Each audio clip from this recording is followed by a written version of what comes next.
I've always loved Halloween, so when my friends suggested we check out a haunted house, I was totally game. This wasn't one of those cheesy haunted barns either. This was a full-on haunted attraction called Frightmare Asylum that took up an entire abandoned hospital. I'm not gonna lie, I was equal parts excited and nervous when we pulled into the dark, creepy parking lot. As we walked up to the entrance, an insane-looking doctor emerged and ushered us inside. The door slammed shut behind us, making me jump. We were given vague instructions to navigate through the winding hospital corridors until we found the exit. Easier said than done. We crept down the first hallway lined with flickering lights and blood-smeared walls.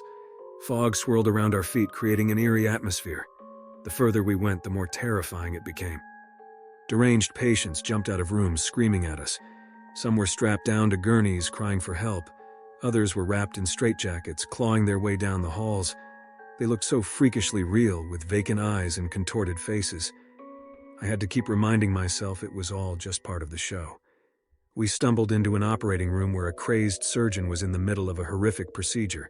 The patient's torso was cut wide open and guts and organs were exposed. When the surgeon saw us, he started chasing us with his bloody surgical tools. We ran out screaming as the heart rate monitor flatlined behind us. Darting down another corridor, we came across a hideous creature gnawing on a severed leg.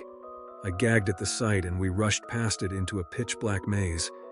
I used my hands to feel my way through, hitting dead ends left and right. Panicked, I felt like the walls were closing in on me. I finally spotted a dim light and headed for it. But before I could get there, a bloody hand reached out from the darkness and grabbed my shoulder. I shrieked and broke free from its grasp.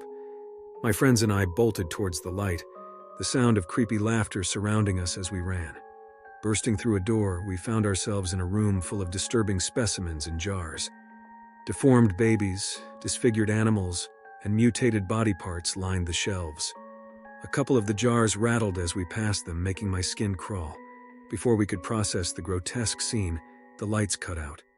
Scraping sounds and wispy voices filled the dark room. It was so disorienting I couldn't tell which direction the exit was. Then the flashing lights came on, revealing the ghostly shapes of disfigured children staggering towards us. We ended up back in the winding halls, hopelessly lost. One of my friends swore she saw the exit sign at the end of one corridor. We made a break for it, only to end up in a dead-end morgue. There were corpses everywhere, locked in body bags, crammed in freezer units, and laid out on autopsy tables.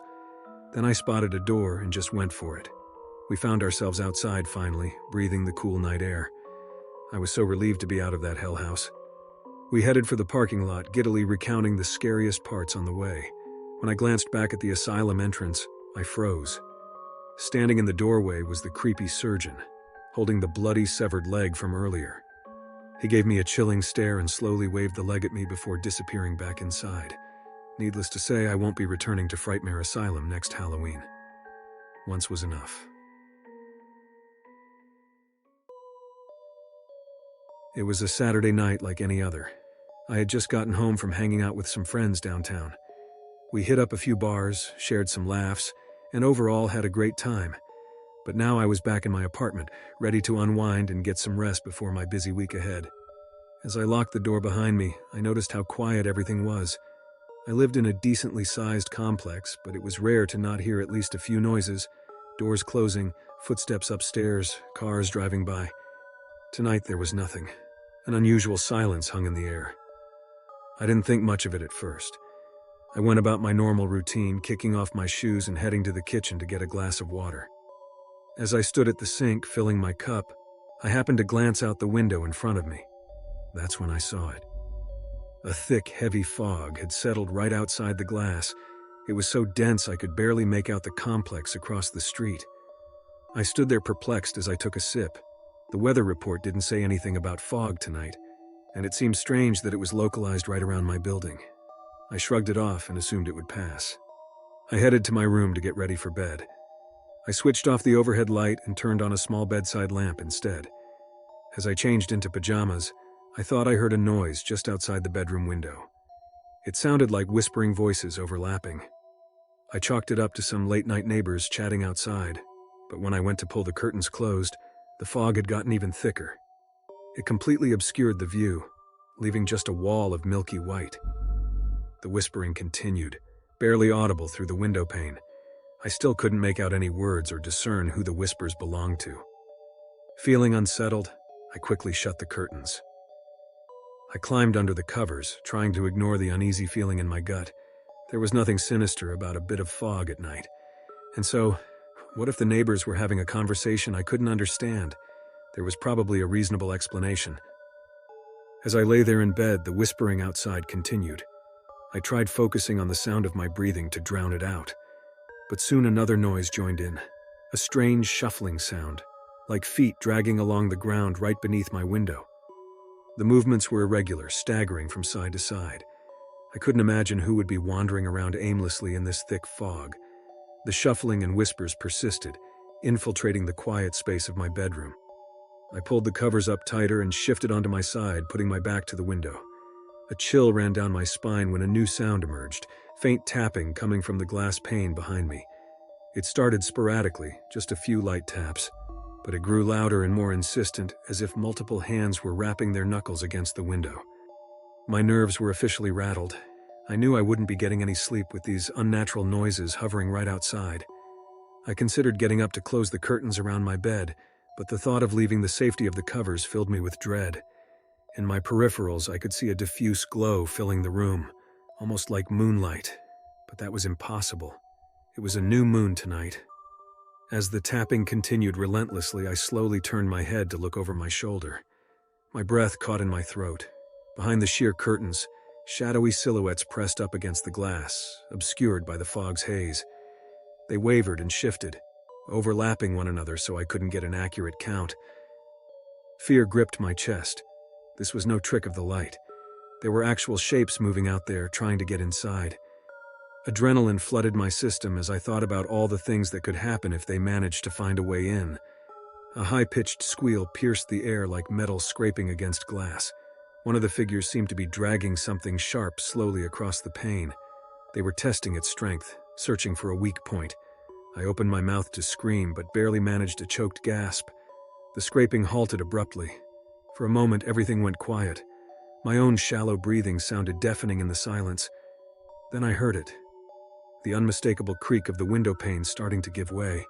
The scratching resumed faster now. They were so close to breaking through. My body went rigid, paralyzed by fear. All I could do was squeeze my eyes shut and pray I would wake up from this nightmare. I tensed, bracing myself for the shatter of glass. This was it. There was no escaping the sinister presence that had come for me. How long could I fend them off once they found their way inside? A loud bang exploded through the room. I cried out in alarm, my eyes shooting back open instinctively. Adrenaline surged through my veins, sending me jumping out of bed. I backpedaled until I hit the wall, scanning for the source of the noise, but everything looked normal. No broken windows, no staring faces or dragging shadows. Only the subtle glow of the bedside lamp to chase away the darkness. I slowly straightened up, gathering my wits about me.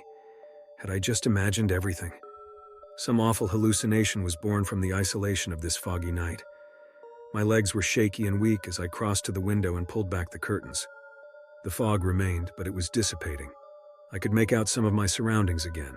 No movement, no strange figures, only empty sidewalks and the lights from the complex across the way. I pressed a hand to my chest, feeling my racing heart start to slow. I tried to steady my breathing as an overwhelming sense of relief washed over me. I glanced back at the bed and laughed when understanding dawned. In my panic, I had knocked over the lamp on the nightstand. The noise had shocked me awake from whatever bizarre mirage my mind had constructed. With the adrenaline fading, exhaustion quickly set in. I was more than ready for this odd night to come to an end. I climbed back into bed and switched off the light, eager to leave this fog and all its tricks behind with the rising sun. My eyes grew heavy, the darkness soothing after so much unnatural brightness. I slipped into unconsciousness, grateful to be escaping at last into a peaceful, dreamless sleep.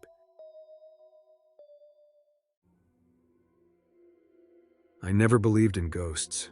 Even as a child, when my friends would tell scary stories at sleepovers, I was the skeptical one, insisting there must be some rational explanation behind every so-called haunted house or supernatural encounter. Logic and reason were my guides, not flights of fancy or mystical thinking. Yet after the events of last night, I'm no longer sure what to believe. For years, I had avoided the annual Haunted Hollow Halloween attraction in my hometown. Sure, I liked getting into the spooky spirit of the season as much as anyone, but jump scares in dark corridors by teens in cheap costumes weren't my idea of fun. My friends would chide me as being scared, though that wasn't the reason.